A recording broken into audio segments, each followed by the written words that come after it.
Assalamualaikum warahmatullahi wabarakatuh. Adalah Khawlah binti Sa'labah, seorang sahabat perempuan yang memiliki paras cantik nan jelita. Ia diperistri oleh seorang laki-laki bernama Aus bin As-Samit. Suatu ketika sang suami, Aus bin As-Samit, melihat sang istri sedang melakukan sholat di rumahnya. Selama sang istri dalam sholatnya, Aus terus memandanginya dari arah belakang. Ia sungguh terkesan dengan keindahan tubuh istrinya. Terlebih ketika Khawlah sedang bersujud, bagian belakang tubuhnya membuat Aus menginginkan istrinya. Maka ketika sang istri selesai dari sholatnya, Aus mengajaknya untuk melakukan hubungan suami istri. Namun Khawlah menolaknya. Atas penolakan ini, Aus marah besar hingga akhirnya keluar kalimat yang menjadikan Khawlah tertalak. Kepadanya dengan emosi, Aus mengatakan, "Bagiku engkau laksana punggung ibuku."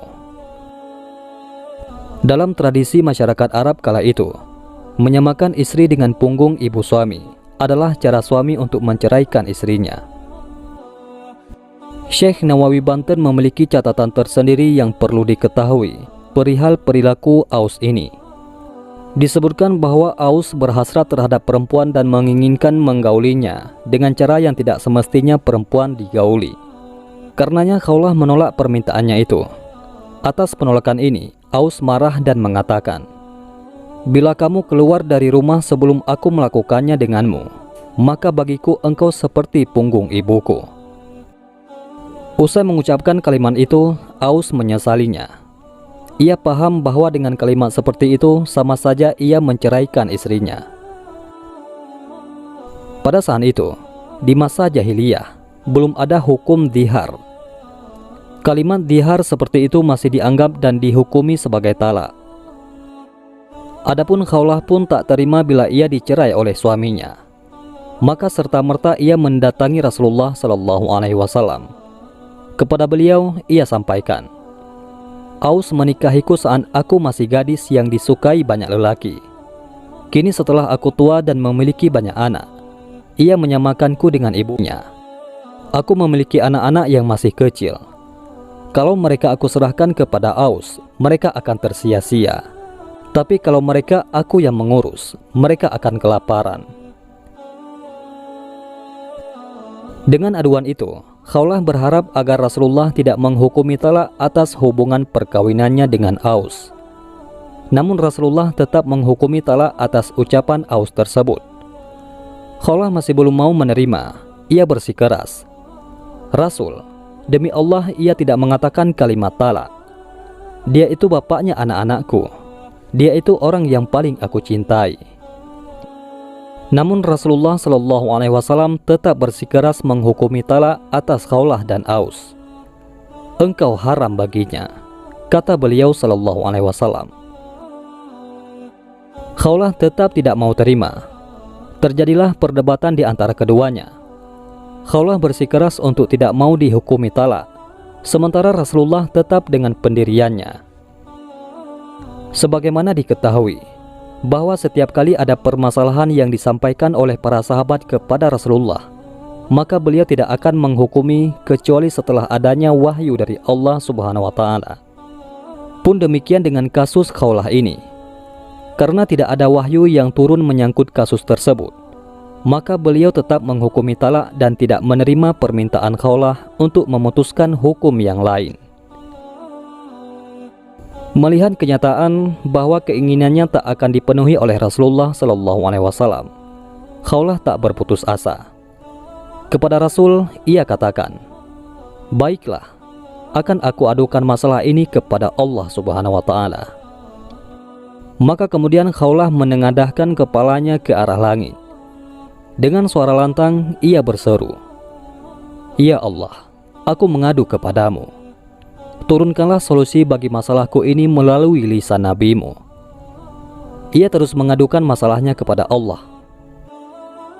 Di saat seperti itulah wajah Rasulullah terlihat berubah. Kepada beliau turun ayat yang menghukumi bahwa masalah Khawlah dan suaminya itu adalah masalah dihar, bukan talak. Seorang suami yang mendihar istrinya dan berkeinginan untuk mencabut ucapannya itu, maka ia tidak boleh menggauli istrinya kecuali setelah memerdekakan seorang budak. Bila tidak mampu memerdekakan budak, maka berpuasa selama 2 bulan berturut-turut. Dan bila tidak mampu, maka memberi makan kepada 60 orang miskin. Ayat dimaksud yang turun atas permasalahan khaulah ini adalah ayat 1-4 dari surat Al-Mujadilah. Allah Subhanahu wa taala berfirman, "Sungguh, Allah telah mendengar ucapan perempuan yang mengajukan gugatan kepadamu tentang suaminya dan mengadukan halnya kepada Allah. Dan Allah mendengar percakapan antara kamu berdua. Sesungguhnya Allah Maha mendengar, Maha melihat. Orang-orang di antara kamu yang menzihar istrinya menganggap istrinya sebagai ibunya, padahal istri mereka itu bukanlah ibunya. Ibu-ibu mereka hanyalah perempuan yang melahirkannya. Dan sesungguhnya mereka benar-benar telah mengucapkan suatu perkataan yang mungkar dan dusta. Dan sesungguhnya Allah Maha Pemaaf, Maha Pengampun." Dan mereka yang menzihar istrinya kemudian menarik kembali apa yang telah mereka ucapkan, maka mereka diwajibkan memerdekakan seorang budak sebelum kedua suami istri itu bercampur. Demikianlah yang diajarkan kepadamu, dan Allah Maha teliti terhadap apa yang kamu kerjakan. Maka barang siapa tidak mau memerdekakan hamba sahaya, maka dia wajib berpuasa 2 bulan berturut-turut sebelum keduanya bercampur. Tetapi barang siapa tidak mampu, maka wajib memberi makan 60 orang miskin. Demikianlah agar kamu beriman kepada Allah dan Rasul-Nya. Itulah hukum-hukum Allah, dan bagi orang-orang yang mengingkarinya akan mendapat azab yang sangat pedih. Demikianlah Khawlah binti Sa'labah, perempuan dari kalangan sahabat yang tidak saja mengadukan permasalahannya kepada Rasul, tetapi juga kepada Allah Subhanahu wa taala. Sahabat perempuan yang aduannya didengar dan dikabulkan oleh Allah Subhanahu wa taala, dan karenanya terbentuklah hukum zihar dalam syariat Islam. Kisah ini banyak ditulis oleh para ulama tafsir dalam berbagai kitab mereka. Di antaranya oleh Syekh Nawawi Banten dalam kitab Al-Munir 5 Alimit Tanzil. Imam Al-Qurtubi dalam kitab tafsirnya Al-Jami' li Ahkamil Quran menuturkan sebuah cerita. Suatu saat Sayyidina Umar bin Khattab bersama beberapa orang berkendara menunggangi khimar. Dalam perjalanannya, mereka bertemu dengan Khawlah binti Sa'labah. Khawlah kemudian menghentikan perjalanan Umar bin Khattab dan teman-temannya.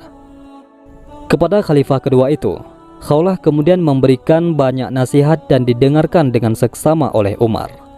Ia berkata, "Wahai Umar, engkau dahulu diundang dengan Umair, lalu kau dipanggil Umar. Dan kini engkau diundang dengan sebutan Amirul Mukminin. Takutkanlah engkau kepada Allah. Wahai Umar, sesungguhnya orang yang yakin dengan kematian, maka ia takut kehilangan. Orang yang yakin dengan hisab, ia takut pada azab."